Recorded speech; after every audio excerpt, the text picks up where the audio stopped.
لقد خلقنا الانسان فی کبد،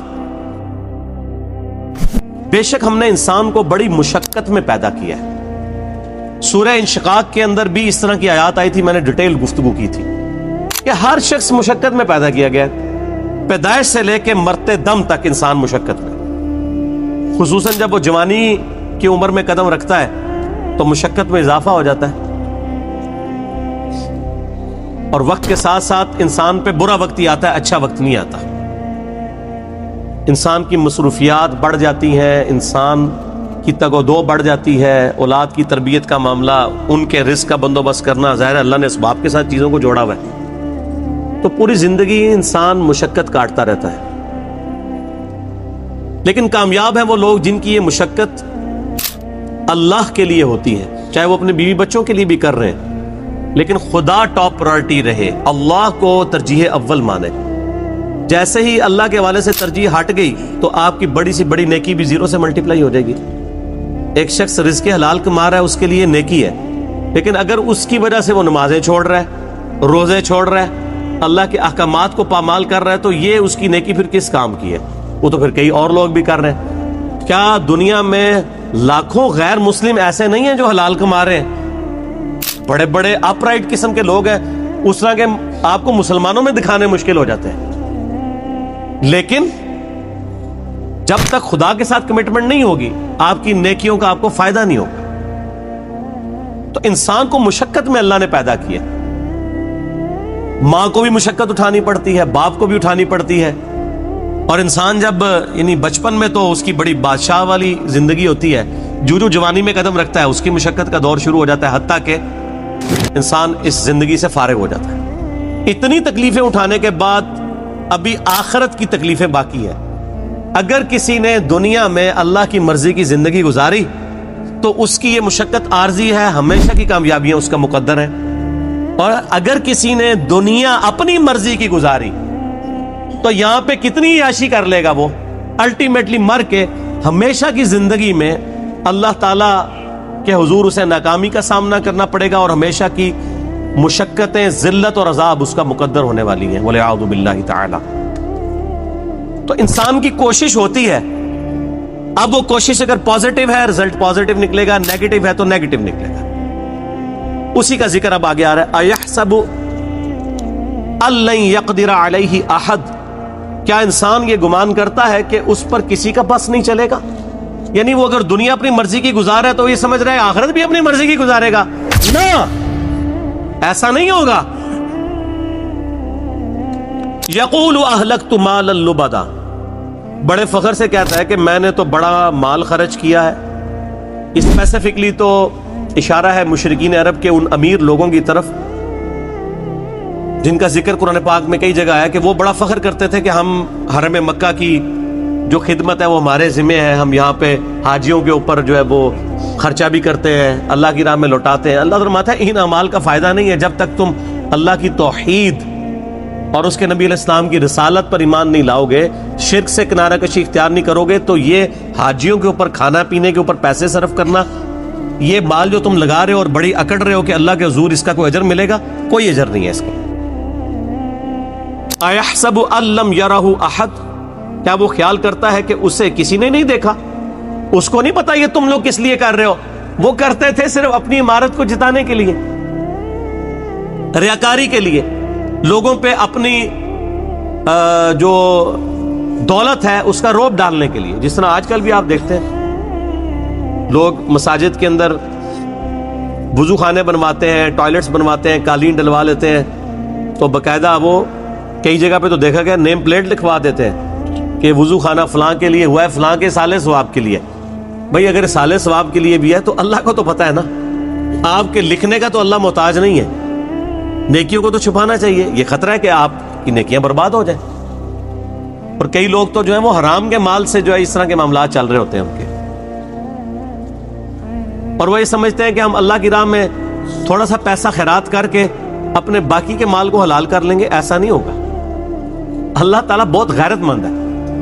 صحیح مسلم میں حدیث ہے قیامت والے دن ایک سخی کو، ایک شہید کو اور ایک قاری کو بلایا جائے گا، اللہ تعالیٰ شہید سے پوچھے گا تجھے میں نے اتنی صحت دی، گیون سرکمسٹانسز تیرے لیے فیوریبل کیے، تو نے اس کے بدلے میں میرے لیے کیا کیا؟ وہ کہے گا یا اللہ میں نے جان دے دی، اور کیا کرتا؟ سب سے بڑی قربانی یہی ہو سکتی۔ اللہ فرمائے گا تو نے جان اس لیے دی تاکہ لوگ تجھے کہیں بڑا بہادر ہے، تو تجھے دنیا میں لوگوں نے بڑی تعریف کی تیری، تجھے دنیا میں اجر مل چکا ہے اس ریاکاری کا، اوندھا منہ کر کے دوزخ میں ڈال دیا جائے گا۔ بولے اعوذ باللہ تعالی اللہم اجرنا من النار، آمین۔ سخی سے اللہ پوچھے گا تجھے اتنا مال دیا تھا تو نے میرے لیے کیا کیا ہے؟ کہ یا اللہ میں نے اتنا صدقہ اور خیرات کیا تیرے علم میں، حتیٰ کہ میں نے مسجدوں میں نیم پلیٹ بھی اپنے نام کی لگوائی ہے، تجھے نظر نہیں آتی وہ پلیٹیں؟ یہ میں کہہ رہا ہوں اس کی ایکسپلینیشن میں۔ اللہ فرمائے گا تو نے اس لیے سب کچھ کیا تاکہ لوگ کہیں بڑا سخی ہے، تو دنیا میں تیری بڑی تعریف ہوئی ہے۔ آج بھی آپ دیکھ لیں، میں نام لیے بغیر کہتا ہوں، لاکھوں کے دسترخوان روزانہ کے چلا رہے ہیں حرام کے مال کے اوپر، اور لوگ ان کی بڑی تعریف بھی کرتے ہیں، دیکھیں جی چلے جو کچھ بھی ہے غریبوں کو کھلا بھی تو رہا ہے نا۔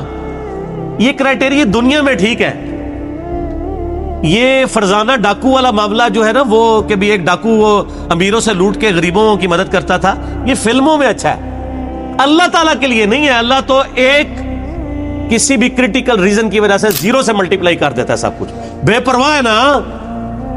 سر آپ اپنی داڑھی پگڑی نمازوں سے اور بڑے بڑے دسترخوانوں سے عوام کو دھوکہ دے سکتے ہیں، اللہ کو نہیں۔ صحیح مسلم میں حدیث ہے اللہ تعالیٰ تمہارے شکلوں اور تمہارے مال کو نہیں دیکھتا، دلوں اور اعمال کو دیکھتا ہے۔ شکل بھی نہیں دیکھنی اور مال بھی نہیں دیکھنی۔ آپ لوگ کیا دیکھ رہے ہوتے ہیں؟ بڑا نورانی چہرہ ہے، اللہ کا کتنا کرم ہے اس پہ، کتنی دولت ہے، اور اللہ کا فرما رہا ہے دل اور اعمال۔ حتیٰ کہ صحیح بخاری میں آتا ہے، اور اس کا ذکر اشارتاً سورہ توبہ میں بھی آیا ہے، جب نبی علیہ السلام نے اپیل کی نا غزوہ تبوک کے موقع پر، رومن امپائر سے لڑنا تھا، سب سے بڑی سپر پاور، تو چندے کی اپیل کی، تو ایک صحابی نے پوری رات ایک یہودی کی یعنی مزدوری کرنے کے بعد اس کو ایک مٹھی جو ہے نا وہ کھجوریں ملی معاوضے کے طور پہ۔ بارٹر سسٹم تھا نا، ضروری نہیں کرنسی ملتی تھی، کھجوریں مل جاتی تھی، جو کے دانے مل جاتے تھے، گندم مل جاتی تھی، اور وہ ایک مٹھی کھجور لا کر نبی علیہ السلام کے پاس پیش کرتا ہے کہ میری طرف سے یہ جہاد کے لیے قبول کرائیں۔ وہاں پہ منافقین ہوتے ہیں جو اوپر سے مسلمان ہیں، وہ آپس میں ایک دوسرے سے ٹھٹا مذاق کرتے ہیں کہ یہ دیکھو ایک مٹھی کھجور سے کیا فرق پڑنا ہے، ٹھیک ہے۔ اور نبی علیہ السلام اتنے خوش ہوتے ہیں کہ آپ علیہ السلام ان کھجوروں کو وہ جو جتنا مال ہے اس کے اوپر یوں بکھیرتے ہیں اور فرماتے ہیں یہ سب پہ بھاری ہے، پیچھے اخلاص ہے نا۔ اسی لیے دیکھیں نیکیاں قیامت والے دن گنی نہیں جانی، تولی جانی ہے۔ مکے کے اندر رہنے والا شخص جو روزانہ 5 وقت نماز حرم میں پڑھتا ہے، ہزاروں لاکھوں نمازوں کا ثواب کماتا ہے، عین ممکن ہے کہ اس کی لاکھوں نمازیں، ایک وہ شخص جو سڑک کے کنارے مزدوری کرتا ہے، وہ مسجد تک بھی جانے میں اس کو تردد ہے، اور وہیں پہ وہ اپنا کپڑا ڈال کے جون جولائی کی تپتی دوپہر کے اندر سڑک کے کنارے کسی درخت کی چھاؤں میں صرف فرض ہی ادا کر لیتا ہے، اس کی ایک نماز ظہر ہو سکتا ہے اس کی ہزاروں نماز ظہر جو حرم میں ہے اس سے بڑھ کر ہو، کیونکہ اللہ نے نیکیاں تولنی ہے، گننی نہیں ہے۔ اگر کسی کے پاس 5 نوٹ 10-10 روپے کے ہوں اور ایک نوٹ 5000 روپے کا ہو تو ورتھ کس کی زیادہ ہے؟ 5000 کی۔ اگرچہ نوٹ وہ ایک ہے لیکن اس کی ویلیو زیادہ ہے۔ اسی طریقے سے اگرچہ حرم میں نیکیاں زیادہ ہیں لیکن ان کی ویلیو ورتھ، اسی کو وہ کہا جاتا ہے نا کہ اللہ تعالیٰ کوالٹی دیکھتا ہے، کوانٹٹی نہیں دیکھتا۔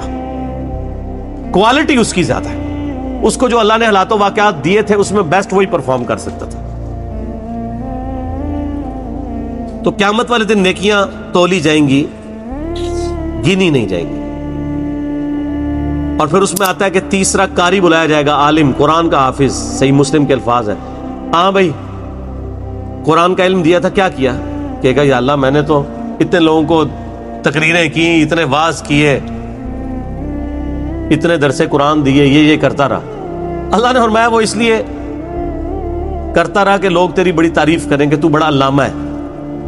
تو دنیا میں تیری تعریف ہوئی ہے, اتنے بڑے بڑے اشتہار تیرے نام کے نہیں چھپتے تھے, جس کے آگے پیچھے اتنی لمبی لمبی دمیں لگی ہوئی ہوتی تھی. تو تجھے دنیا میں اجر مل چکا ہے, اس کو بھی اوندا منہ کر کے دوزخ. تو ریاکاری کے ساتھ اعمال ایکسیپٹیبل نہیں ہے. اَيَحْسَبُ أَن لَّمْ يَرَهُ أَحَدٌ, کیا اس نے یہ خیال کیا کہ اسے کوئی دیکھ نہیں رہا؟ أَلَمْ نَجْعَل لَّهُ عَيْنَيْن, کیا ہم نے ان کے لیے دو آنکھیں نہیں بنائی؟ اب یہ اللہ تعالیٰ انسانوں کو مخاطب کر رہا ہے کہ جو میں نے تمہیں نعمتیں دی ہیں ان پر غور و تفکر کرو, اور پھر اس کا تقاضا کیا ہے وہ بھی آگے بیان ہوگا. ہم سب جتنے 100+ یہاں لوگ بیٹھے ہیں یا ہزاروں لوگ جو ویڈیو میں دیکھیں گے, کہ پوری دنیا کے انسان اپنے آپ کو سامنے رکھیں. اللہ تعالیٰ آپ سے مخاطب ہے. أَلَمْ نَجْعَل لَّهُ عَيْنَيْن, کیا میں نے تم لوگوں کو آنکھیں نہیں دیں؟